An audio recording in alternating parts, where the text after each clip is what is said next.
Okay, so I'd like to thank you all for coming to the first GGDA meeting for Columbus State University.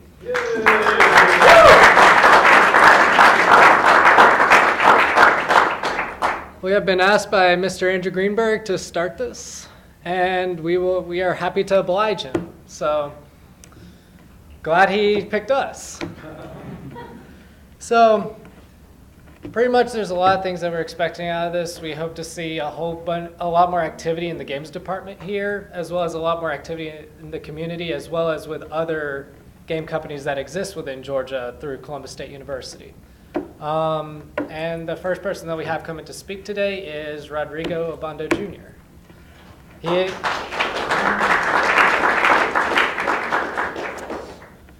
So I'm leaving it to you because I got nothing else to say.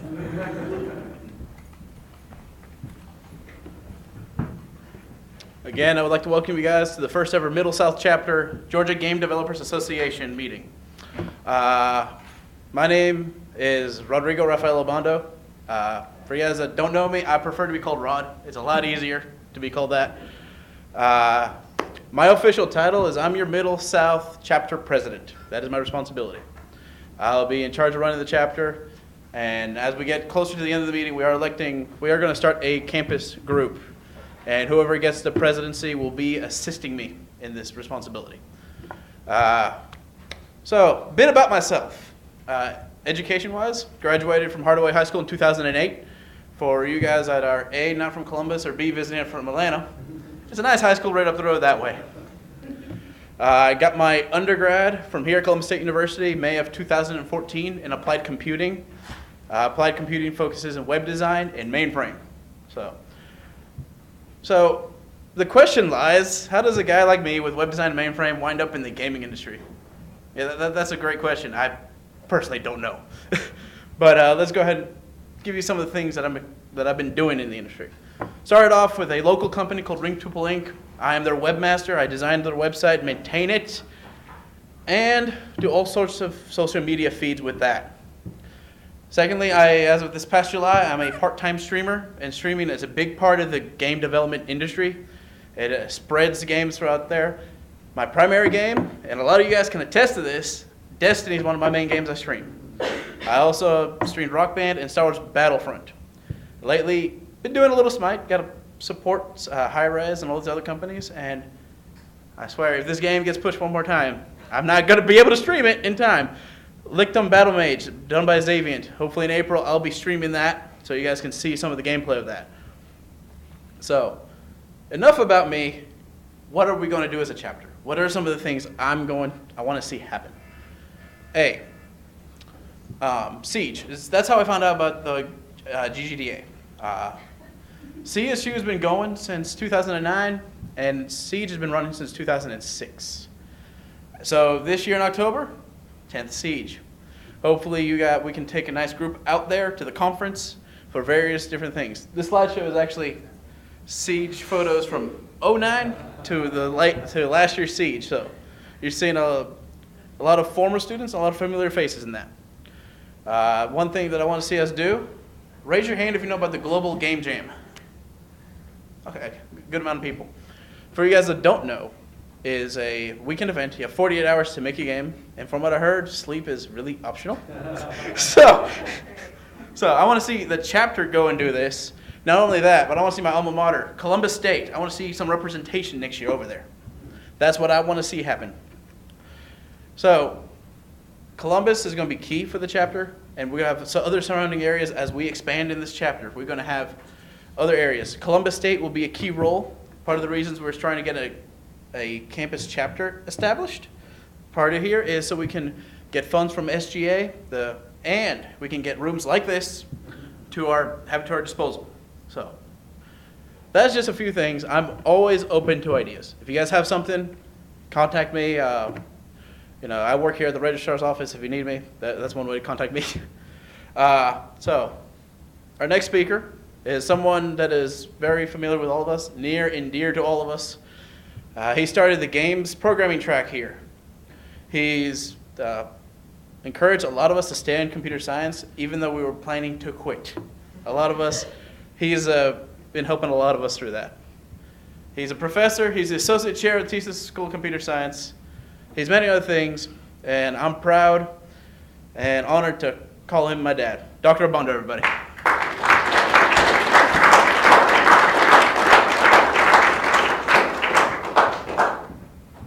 In case you don't know, every one of you is going to come here and talk. Yeah, I'm going to just say next. Anyway, I just want to quickly introduce our main speaker. I met Andrew Greenberg. I went to this sort of small company at the time, and I said, I'm just going to go there. At least it's local. So I went up to this game development conference called Siege. I said Siege. It took me a while to actually know what Siege meant. But since then, I've been going every year, taking students, and they'll be able to have experience and meet with other people in the industry, which has grown a lot in the last few years here in Georgia. If you ever either go and see a movie or see some of the other things developed in music and in games, you'll see the peach. So we know it's made here. And I know that Andrew Greenberg has been instrumental in the development of the industry here in Georgia. And what I sent you, you can read everything in there about all the things that he's done. He can tell you all about that, but I'd like to give him the most time I can so that he can tell us all about the Georgia Game Developers Association, which started out of IGDA, which is the International Game Developers Associations. That's sort of how I also got into this, because I'm a member of the IGDA. So without further ado, Andrew Greenberg.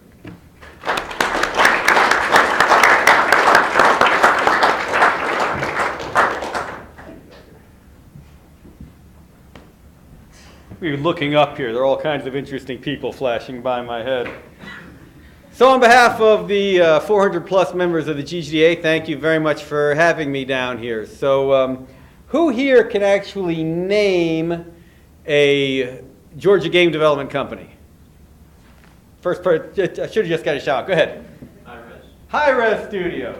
Would you rather have a GGDA t-shirt or a pass to play their Paladins game?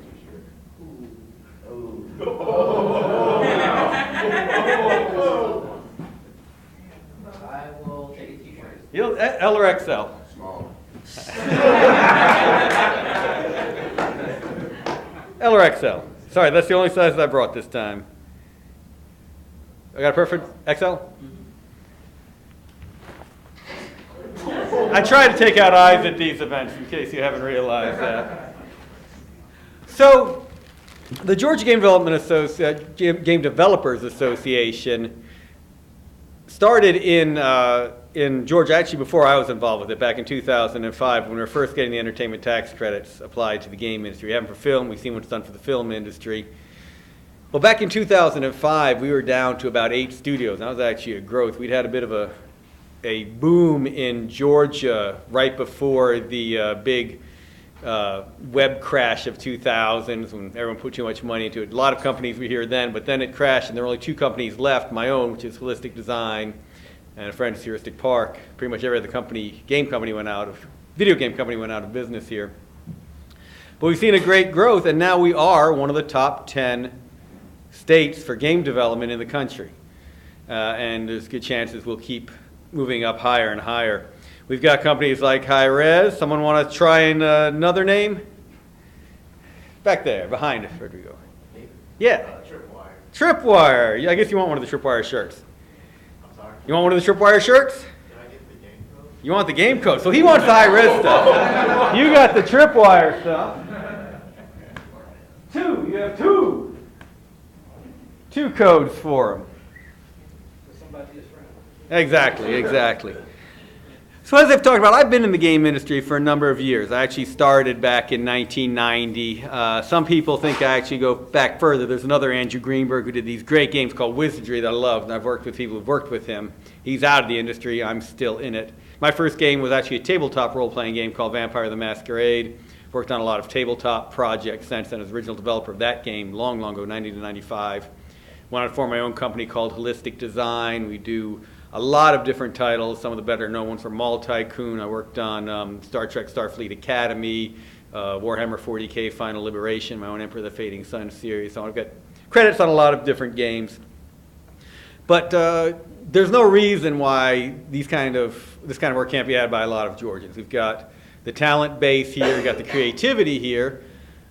The trouble is, it takes an installed base to really create that. One of the faces I keep hoping I will see over my shoulder that passes by is a neat picture of Dr. Arbondo with a fellow by the name of Nolan Bushnell. This is definitely a t-shirt prize. Who knows who Nolan Bushnell is? Not in the front row, not you guys. Who knows who Nolan Bushnell is? Oh, all right, go ahead. You were there, you cheat. All right. So who's Nolan Bushnell? He is the reason everybody's in this room.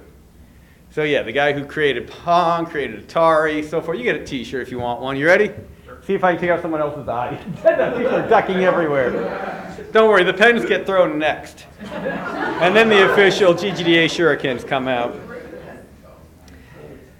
So he started Atari out in the Bay Area. And as that grew, companies, Accolade, Activision, EA, others, essentially spun out of that having been there, which is why one of the primary reasons the Bay Area is the epicenter still for the game industry, why it's not Seattle, why it's not other places where there's a great tech boom. It's there because that's where Atari was. And we need those kind of companies here in Georgia. We've got them now in Atlanta. It's about time we had them in Columbus. I don't see any reason why they shouldn't be down here. Again, the talent pool is here, the creativity is here. So it just takes those companies forming and coming into existence. And that's the focus of the Georgia Game Developers Association.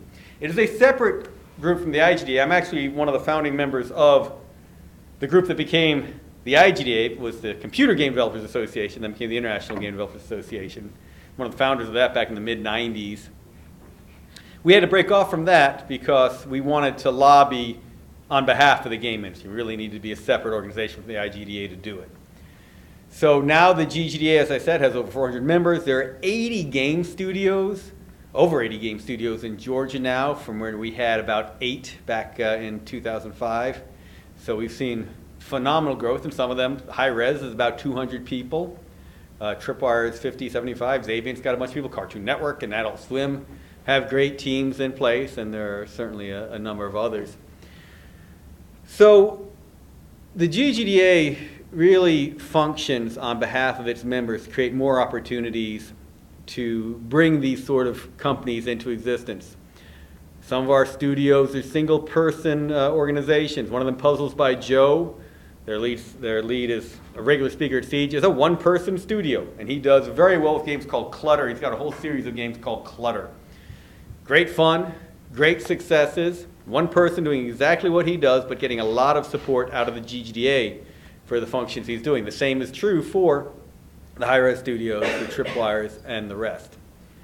So some of the things that we do around the state are the game jams. They talked about the global game jam, but that's by no means the only one. In fact, we have one April 1st to 3rd in Athens. So anyone who is not doing anything else next weekend, who wants to go to Athens for the entire weekend, a lot of people go to Athens for a weekend and don't sleep, but in this case you'll be making games the entire time. So April 1st to 3rd, the information about that's on our website. So our website's really the first kind of point of service. There's a newsletter you can sign up as soon as you're on it. If you register for the website, you don't even have to be a member of the GGDA.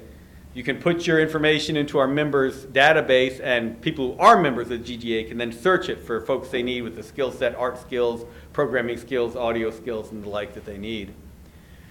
And that's one of the interesting parts about the GGDA. We really do support all these different areas of the industry. Programming is a very obvious one. Many came out of that. I actually came out of the writing side. I've never been a great coder, but I've worked with some very good coders over the years. So coding, art, writing, design, audio, QA. There are folks whose QA skills are phenomenal out there, the whole marketing side, etc.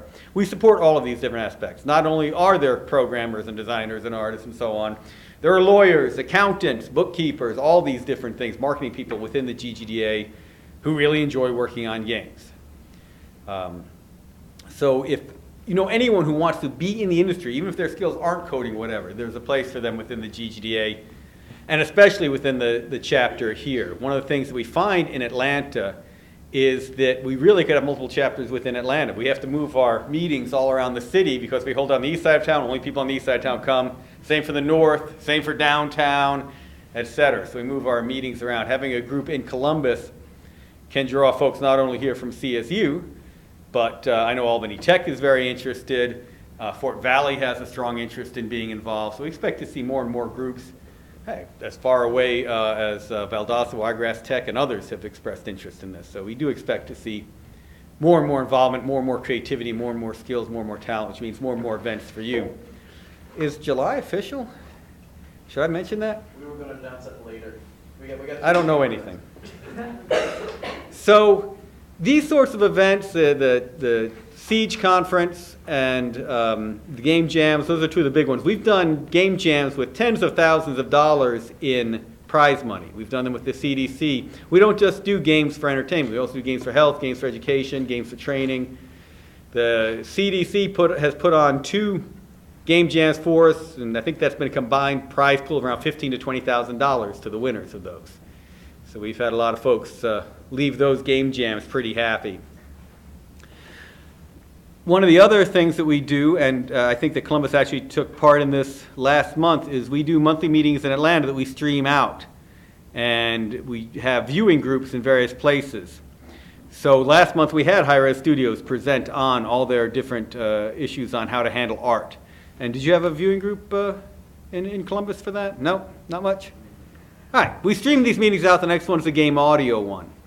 We still did take one, though. All right. And we have too much content up on our YouTube channel, thanks to Mr. Franklin over there. So we have some great speakers and great topics for you to take a look at. One of the reasons I'm here personally is to talk about ways that the statewide group can work with the Columbus group. So when we deal with an Athens chapter, we provide them prizes, we provide them speakers, we provide them all this sort of content. We provide prizes for their game jams and so forth. So one of the things we're always interested in when we're working with any chapter is the specific needs of that area. So it's very interesting because the Athens group has a much stronger focus on serious games than necessarily does the Atlanta chapter. They've got a lot of groups who are doing educational titles and that sort of thing. One of the things we used to know about the Columbus area was there were strong simulation developers in this area. I don't know if that's still the case. We've got some great groups up in Atlanta for that, Janus Research, RNI, and others who do excellent sim dev work for the government and for other clients. So one of the things that we always like is to get as much input from members and from folks out in the community in general about what they need to see. So one of the things I see out of Columbus is that there's this great body of programmers. What I don't necessarily know are how many good artists, how many great audio folks and the like there are. So we'll often provide connections to others, but that's one of the things we like to come out and survey. So one of the questions I'm going to have for you is, how many of you are programmers? And you can answer multiples of these. How many of you are artists? How many of you are designers? How many of you are writers? How many do game audio? Hey, excellent, excellent. How many test games? That should be every hand. So it does look like you have a good mix already. Within the artists, I always mean to do. How many do 3D art? And how many do 2D art? There we go. All right. So that's a good look at the mix of groups. Marketing's another area where generally, just like QA, everybody has to do a role, but there'll always be other people involved in the process along the way. And this is another thing that the GGDA tries to help with. We've got a significant mailing list, both for game media, game press, about 226 different game journalists that we correspond with fairly regularly. A significant mailing list of our own big Facebook groups, LinkedIn groups, all that sort of thing. So we try to support our members' efforts through all of those. And then we get our members, hopefully all of you, to go ahead and spread that information on out on others. So I know a number of you have posted about high-res activities, tripwire activities. We'll get other companies doing their work, doing that sort of work, sharing each other's ideas. We've seen this growing VR community, and we actually have a VR chapter now within the GGDA where they can share information and ideas. Some of them are doing some incredible work that's really world-class. So we'll see a great deal more of that come out. We'll see those groups working at Siege. You'll see a lot of those projects coming about. We even have an academic group, of which Dr. Obano's a member. So those of you who are teachers or have an interest in getting into teaching game development, I've even done that for a little bit. You can pity my students for that one. We have folks who can share ideas on curriculum, syllabus, how to keep students from gouging out each other's eyes when it comes to the end of finals, and so on. So those are all some of the different aspects of it. So I would like to open it up as we move forward. I know we've got a QA part later on. But one of the things I like to hear from members is what are the areas where they see difficulties? Are there problems finding artists? Are there problems finding intelligent testers who don't just say things like it's broken? Who can actually tell you how to replicate the bug as opposed to just there's something that's not right there. Are there folks who just need more time to do development and so forth?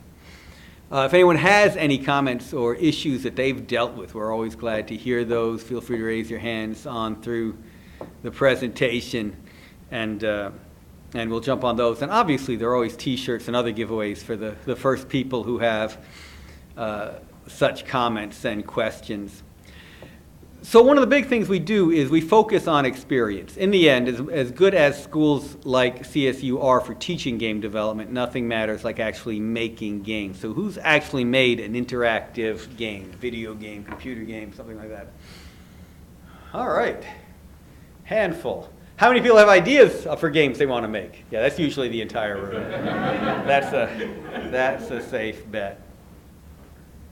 So I'm going to talk very briefly about some of the basics of game dev that I find very helpful for folks who are just trying to get into it. And you will hear this also in your classes, but it's always good to consider it a few times. One of the main ones is what we sometimes call achievability, being honest with yourself, and not taking on an endeavor that'll end up crushing you worse than Mario coming off the top of a building on your head.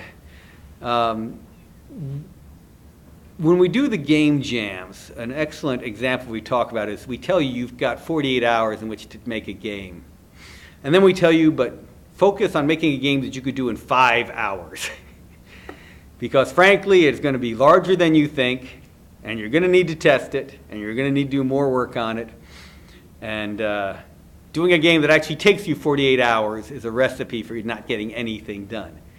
And a lot of this is true for game development in general. Yeah, you could program great AI, you can make 50,000 polygon 3D models, pistol that'll blow everyone's mind on how good it is. You can have the most stunning soundtrack, but actually trying to do all those yourself might take the next 5 years to get a game done. So we always recommend on very achievable game elements. Do what you know you can do and then focus on making those better. That's kind of the advantage of getting good QA, getting good testers to let you know where they see the most valuable changes you could do. I love the QA forms you had upstairs for today's playtest. Who took part in today's playtest upstairs? Not many of you. That was I was glad that so many of you had those little surveys. Those are excellent. One of the things I'm sure you'll be working on at some point is how to incorporate those metrics into the games yourselves. Unity's got a lot of nice plugins for this, so you know when people are pressing what buttons or dying or flipping the table and leaving. So we try and focus on making things that you actually can make. Because frankly, there is nothing more satisfying as a game designer than to have a game you have designed being played by other people. I've sold some games that have done very, very well in the marketplace, but nothing, and it's great to go into Target or GameStop or Electronic Boutique, if I can really date myself. and actually see the games up on the shelves, but nothing is better than actually seeing people playing the games and not flipping the table. That is, it is an experience beyond any others. So, in the end, for me as a designer, one of the reasons I've been in this so long is not just because it is a fun job, not just because there are incredible people in it, not just because it is a great chance to inflict my thoughts on other people, but because of the people I get to see playing them. And anytime you get the feedback from folks who played your game about how much they've enjoyed it, what it's meant to them, and so forth, is rewarding beyond any of the money that can be involved. And I hope that's the experience you all will have, and I believe it's something you can even have with the games that you're developing right now, and look forward to seeing that happen. So in the interest of saving time for the rest of this, what is this? Oh, that's not our schedule. I just thought he was lazy. So sociology test, sorry, sociology test, one of the answers is he was lazy, you now know. That's not an appropriate answer for the game dev industry, let me tell you. But in the interest of saving time for the rest of the program, I'm going to get out of here and turn it back over to your chapter president, Rod. And Rod, we have a gift, one of our former VIP bags from Siege. So I think we actually have games in there, don't we? Wow. Somebody moved their name. We usually have tripwire games in there. I'll have to see if there's actually one still in there. Great. Somebody I think made. Well, you got the frisbee at least. Yeah. All right. Congratulations on the chapter. Before we proceed, we have a couple events coming up we want to go ahead and announce. I'm going to re-invite Dr. Obando to tell you about a special event coming up in April. April 15th. What does that mean? Oh God, the Expo. Dun, dun. It's, Actually, Cage. Like, Cage stand for Annual Game Expo. This is the time where the game students, the game studios inside the class will present their games. They were all tested before. There will be beta testing after this, and they will present the games in Cage. So we will see what games on Cage this year. A great creative that, by the way. Those are their creation. I expect to see all of y'all that play video games here. All right? That's. I'm remembering all of your faces.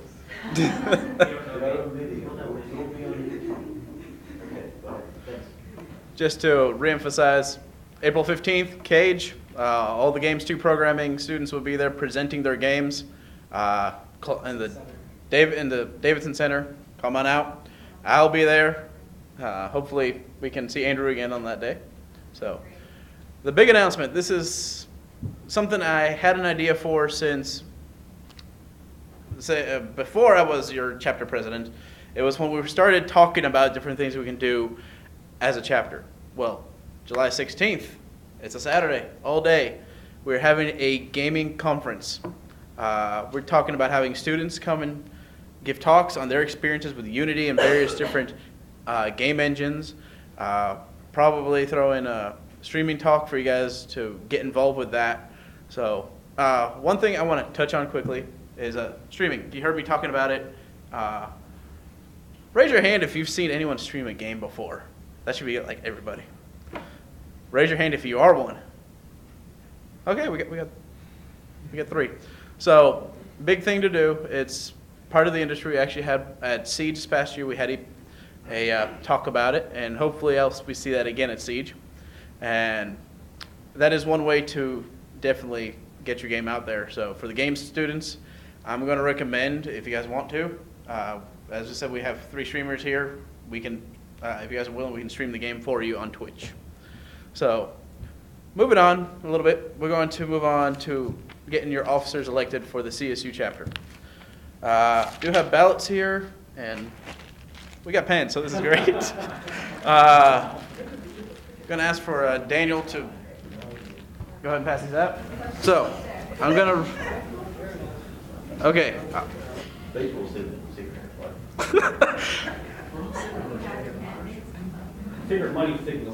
one of y'all's ready? Okay, no. I'm going to say what the requirements are, and then the candidates will state their cases. But if you need to go, I can stall a little bit. Okay. So, apparently you have treasurer. You can be any grade level, so that means freshman through senior. Handles all finances, proposes budgets for all events. Our candidates are Christian Peyton Hinton, and then Anthony Obando, who just walked out. We will. No. Next position. Next position. Secretary. Can be freshman through senior. Must have good shorthand. Keeps up with the GGDA CSU timeline up to date. I started that with all key things that are happening here in the chapter, not just CSU, but chapter-wise everything. Prepare slides and layout for the meeting. Our candidate, Nicole Coulter. Oh, we're doing it No, now? raise your hand. Signify who you are. Hi. Vice President. For the next two positions, we do have a grade level requirement. Vice President, junior, senior standing, must work good with the President and assist President with his needs. Candidate, Dominic Tillman.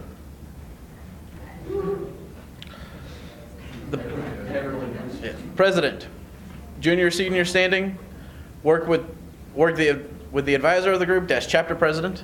So he'll be my personal assistant. Help with events and help execute all plans. And help recruit.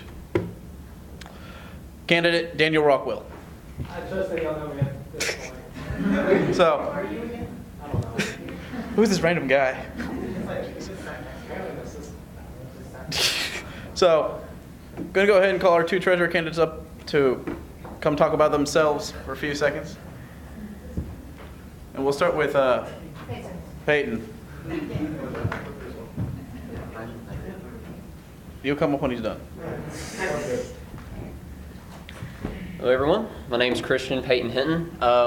If you guys are my friends, and most of you now are, you can use my middle name, Peyton.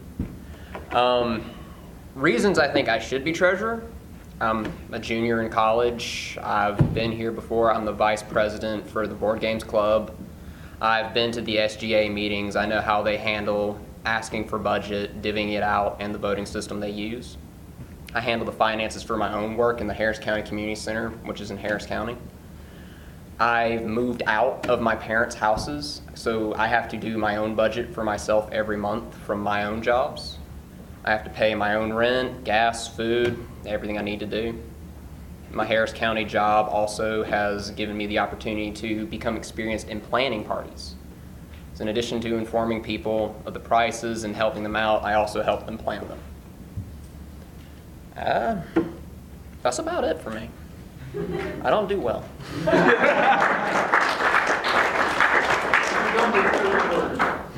All right. All right. This.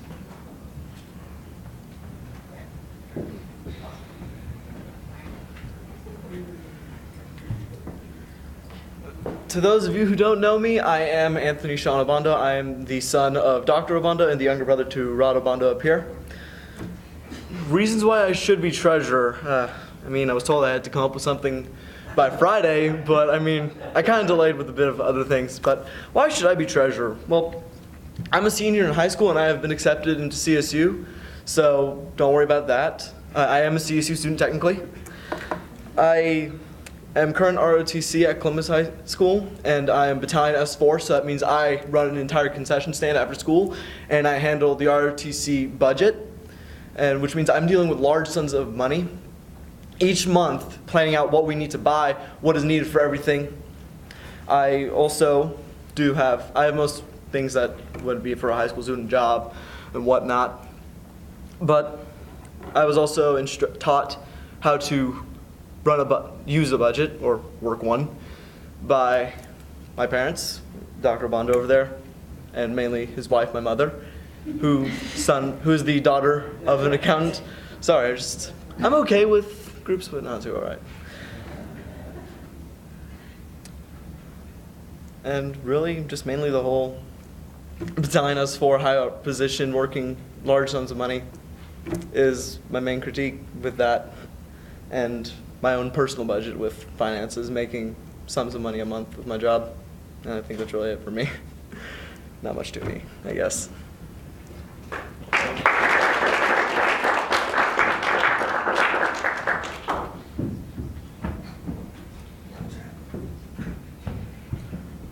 My name is Nicole Coulter. I'll be a senior next semester. My main plan for being secretary is just to make sure events and announcements and meetings are being spoken out to everybody. Rod's done a great job today opening up the chapter, so I'd like to be a part of it. Thank you.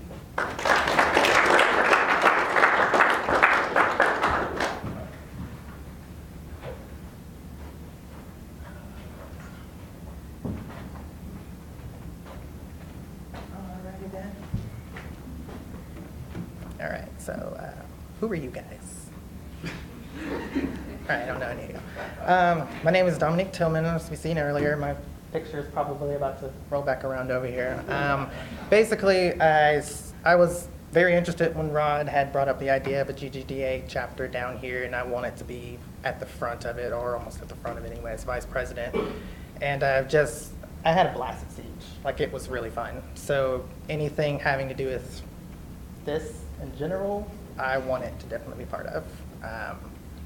And I'm a senior, so I've got pretty good experience as far as leading. I'm a tutor in the lab. I help out a lot of people all the time, so I'm pretty good. Yeah. I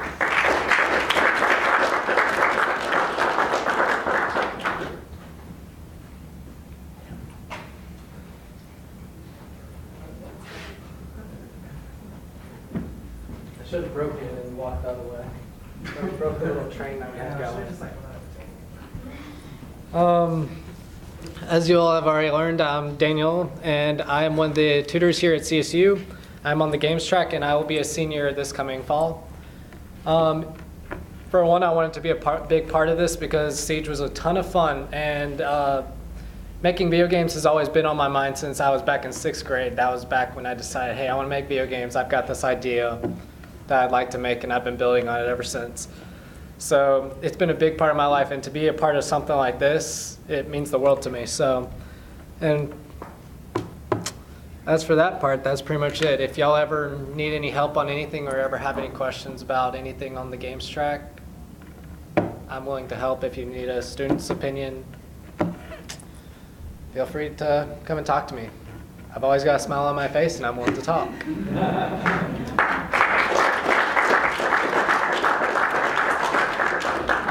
Can I ask for the candidates to step out? Let's just go over here. Exit stage left.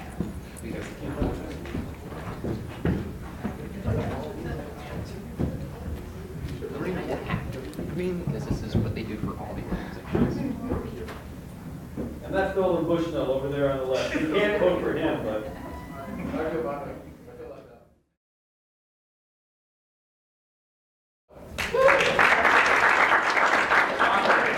Vice President Dominic Tillman.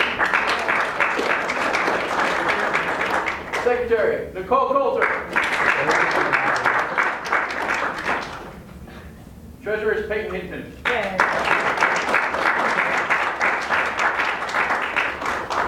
And give Anthony a hand for running.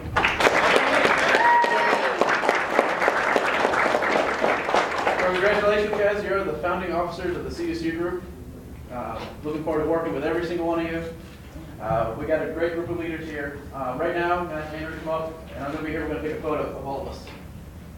Move down a bit. Down a bit. Because I'm going to be right here.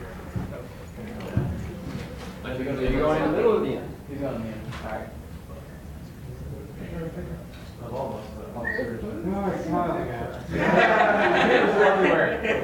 Let's all look at Bill. And now the formal picture. Well, That wasn't fast enough. There goes. And one more because she didn't smile. Yeah, calling you out. All right. Good. All right. There you go. Acceptance. Come on. President's going to give a word. Your CSU. A word? Okay, he caught me by complete surprise We on talked this. about this last night. You didn't warn me this. Catching me completely on the spot, man. I guess thank you for. I mean, wasn't really anybody else to run, so I don't know why. I don't know why I'm taking an acceptance speech. So, but thank you for not voting for somebody else. I was seriously considering it. No. Appreciate it. Yeah. All right, I got a couple of cards I want to give out to two people here. One of them, Executive Director, if you would come forward, please. If you didn't know, his birthday was yesterday. And on behalf of me and the Middle South chapter, we'd like to present you with this birthday Thank card. you very much. Appreciate that. Thank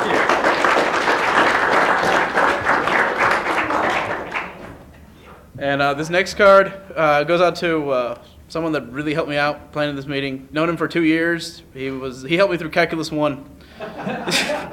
Probably wouldn't have passed if it weren't for him and some others.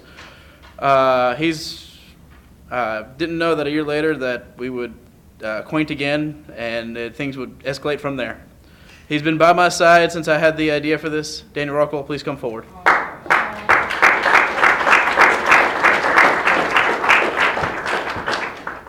On behalf of me, a little token of my thanks. And the chapter, so thank you so much. Thank you. So, before we get to the QA, I want to go ahead and say a few things. Andrew, thank you for the honor of letting me be the Middle South Chapter President. It is truly great to have this position. The officers, looking forward to all the things we're going to be doing in the next year, and you guys as officers. I'm looking forward to getting to know every one of you guys in this room and the people that could not make it. I am really excited about what Columbus is about to start. As I said, we're going to have a Q&A session right now, and just going to open the floor. If you have comments or anything, or if you have questions directed to, say, Andrew, myself, or any of the officers, feel free. And really, we can do this as a really broad Q&A. So if you have questions about game development, the Georgia industry, global industry to some extent, or any other aspect, we're fine to handle any of those. We can make up answers with the best of them. And also, and I'll make it in the back. How many people play Smite? How many people play Smite? Here in the room or globally? Oh, in the room. Okay. How many people think Poseidon is broken? How could they think so? No idea. He's probably the best character I play as. They've got metrics on it, I know that. That and Medusa. Yeah. Also. And why don't you guys have a team competing in Smite? Why isn't there a CSU team competing? Yeah, globally? guys. Wait, what? Club here. You guys do? Yeah, we're gonna expand them, but This is our second year. I'm currently one of the event organizers, or the main official event organizer for League of Legends here. We've been kind of slow this semester, but we did have some progress during the fall semester with cup tournaments and a lot of activities. Well, there are a number of Georgians working with Riot, but we'll always push you to be playing Smite rather than that other game. So if you do get a good Smite team going, let us know, and maybe we get some support out of a company in Atlanta. Also, quickly, if while you guys were out there, while we're voting on you guys, we had a time to share about Siege. So if you guys, any of the three of you want to share about your experiences, you guys are more than welcome to at this time too. All right. I may have to get a nickname from all of them. Awkward guy. The awkward. Yeah, Daniel, you have to tell the story now. Wait, can we I will not be repeating No, this no, on the microphone. I'm not. If you want to. If you want to record it for Fair enough. Hey, I mean, I want all those people from that Q&A to see this video. This is before he was president. Okay, so I want to say before this, I hope that all 4 of those people from that Q&A that day will see that video, because they're going to be like, we did not expect that guy to be working with the GGDA. So we go and we talk. We're at this Q&A with these audio guys. These audio guys. I'm speaking to them on the camera, so hopefully they see this. We went into this Q&A, and I was trying to come up with the best questions I could, because they said, any question goes. So we start, and I raised my hand first, and they call on me, not expecting me to ask the question I did. I said, what is the most awkward thing y'all have ever done in your profession?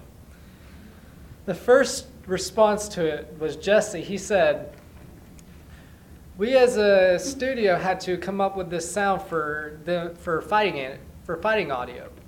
And they said that they brought in this big slab of meat, and they said they had to beat the meat.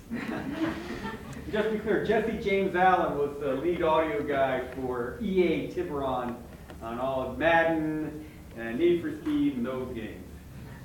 So after that, I proceeded to ask questions throughout this whole thing, and every time they called on me after that, they called me the awkward guy. So the lesson there is, at least now they know my name. If I ever need anything from them, all I have to do is be like, I was the awkward guy. Is that your Twitter handle? Oh, so, okay, so there's 2 more things. One is about Battlefield. I asked specifically about EA. I said, how do y'all feel about games being released early? And they said, well, what do you mean by that? I said, okay, I'm going to be straightforward about this. I said, I played Battlefield, and on the first campaign mission, I fell off the map. They proceeded to ask me, did you hear yourself die? I said yes. So they said, then it isn't our problem. The system's question. And then the other question I asked them is, I said, I finished off the thing by asking them, what is your favorite games console? They all look at each other, and everyone's already throwing shade at each other sitting in the gallery, but they all look at each other and they say, well, we are in a position to just say yes. So there's a lot of fun at Siege. Dominique or Peyton, anything? I mean, I don't have much to say besides a lot of the talks were really interesting.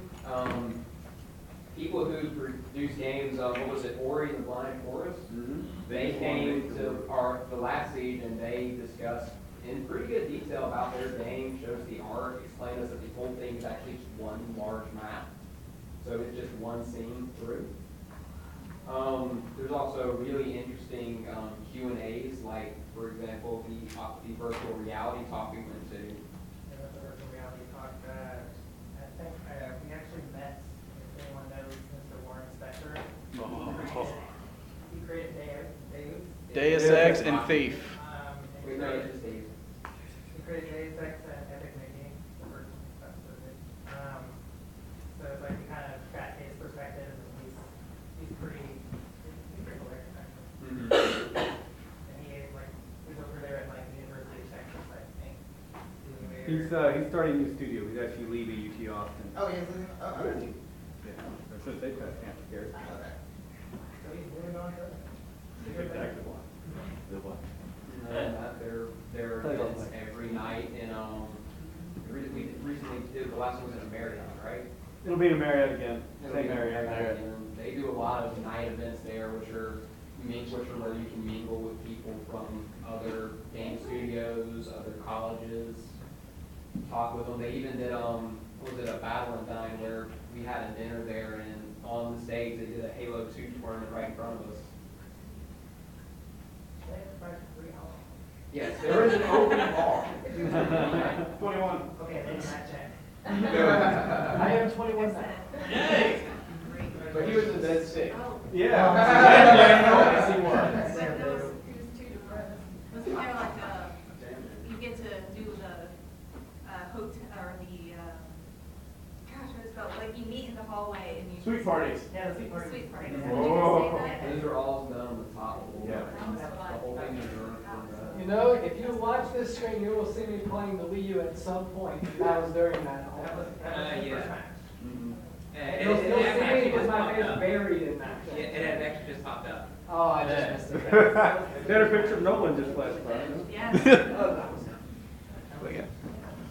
So there's another question in the back, or comment, or something in the back. Question, comment? Okay, well, I do have a question. Now, I've been using GitHub application to share our game props, and it's been terrible. I've been having such issues with it, downloading and trying to get uploads. Is there one that anyone's found that actually works better, or Are you trying to control access, or do you have limited access to who you're allowing in anyway? I guess limited, not limited access. I want to be able to add stuff. I mean, surprisingly, Google is a decent repository for that Dropbox as well, and so many people now utilize those that if you're trying to reach a general populace, that is becoming, just because it's so easy and so omnipresent, that's become a great way to get your game out to testers and for comments. On the other hand, if you're really trying to control access and you want to know what people are doing, there are a number of great version control tools. SVN, Tortoise is a classic example, and there are others as well. Yeah, GitHub isn't necessarily the first place I would use either, but if you want people to just be able to go in and grab a folder, and you're not 500 gigs, go in with Google or Dropbox. And one of my projects, almost everything we trade around is via Dropbox. So now if you're doing Unity and you've got your own group and you've paid for your professional license, that asset server is a handy thing to have. If you don't have professional licenses, then it's a pain. So yeah. Thank you, actually. That helps me. I didn't know the Asset Store had that available for paid Unity. If you've got a professional license for Unity, they have an asset server. Okay. That is, it's not bad.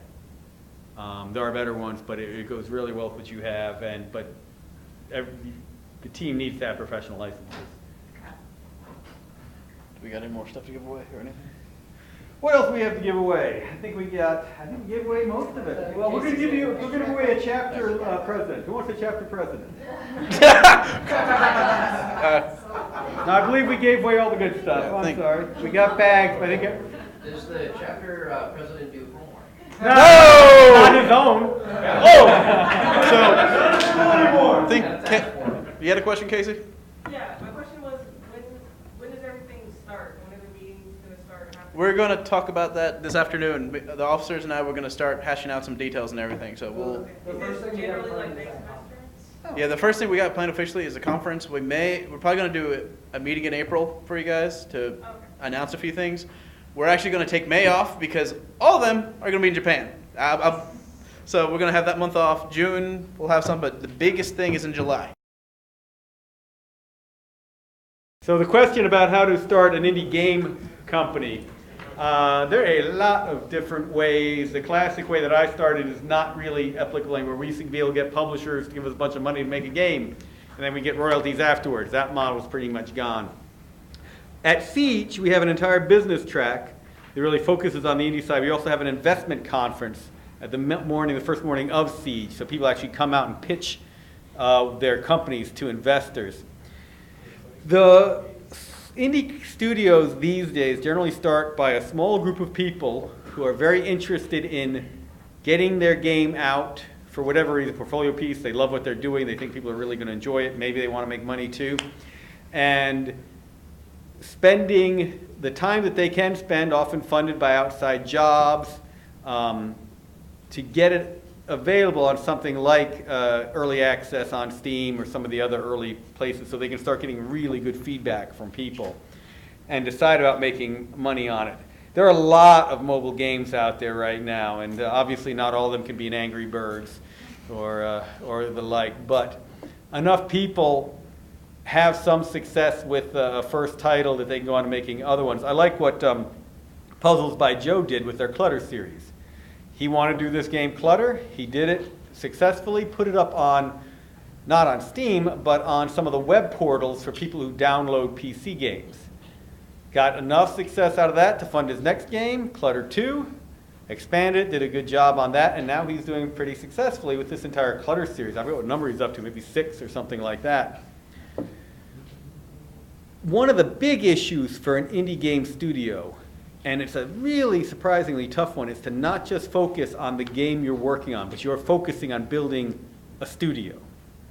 So it's very easy to just think about the one game you're doing and finally get that game done and get the game launched and have no idea what's going to happen next. The team all scatters and goes elsewhere.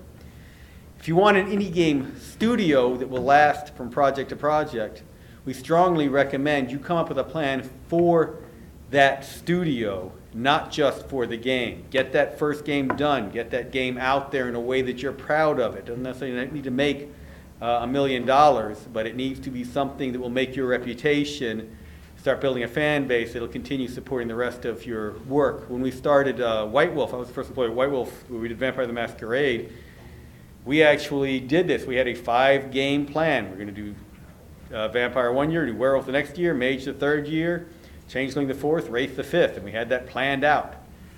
And this is a surprisingly hard thing. And once you're head down in a game, you understand why it's easy to not look at the rest of it. Because finishing a game is real work. It is hard work.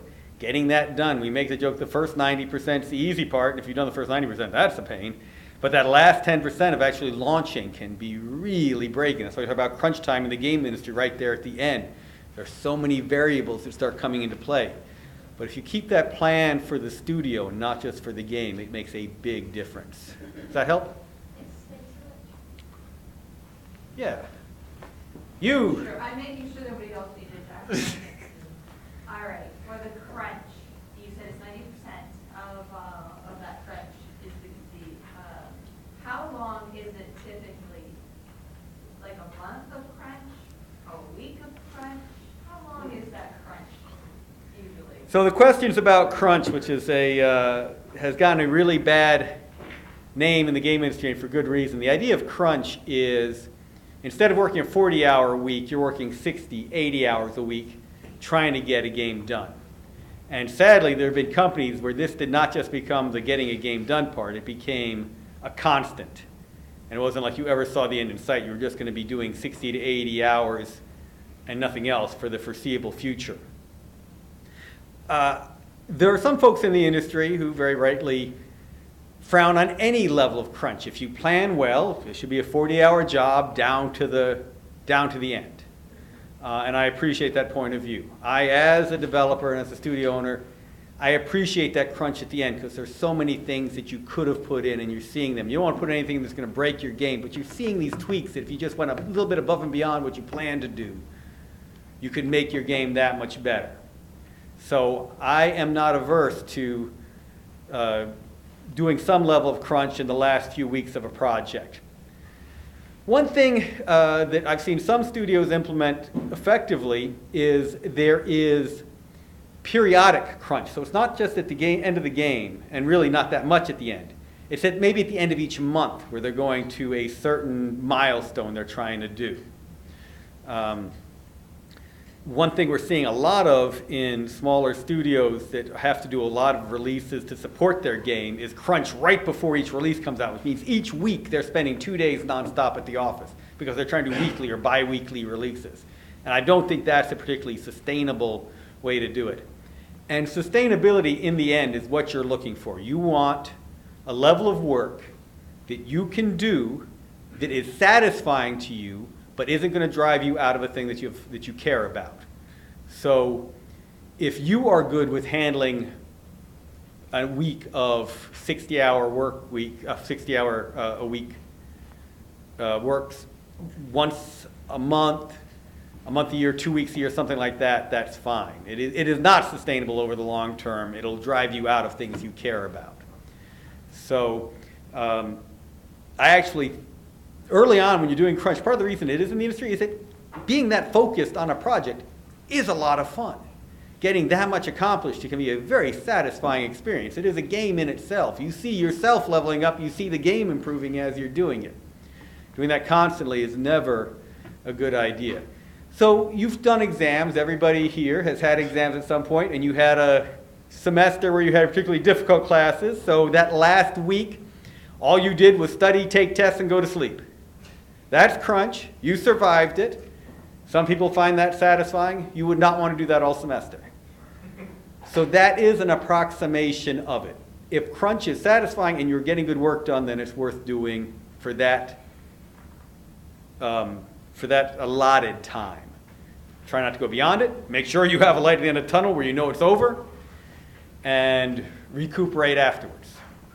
That went a little bit beyond your question, but does that answer? All right, last two questions. What advice would you give somebody who wants to start Make a game. The question was what advice would you give someone who wants to make a game? The best way to learn to do anything, in my opinion, is to do it. And this is definitely true for making games. There are so many tools now for making games that make it a lot easier than it used to be. There are tools like Fusion, RPG Maker, Game Maker, Construct 2. Unity, I love as a tool. It is not necessarily the easiest one. If you can pick that one up, go for it. One of the reasons I recommend smaller level tools like Game Maker and RPG Maker is that they are very controlled in what they allow you to do. So it's hard to go off the rails and not get finished. You can make something definable, make it easily, and get it out there for other people to start playing and have that experience. Just the experience of making a game is invaluable. That's why we really push these game jams. There is nothing like actually making a game to know what goes into making a game.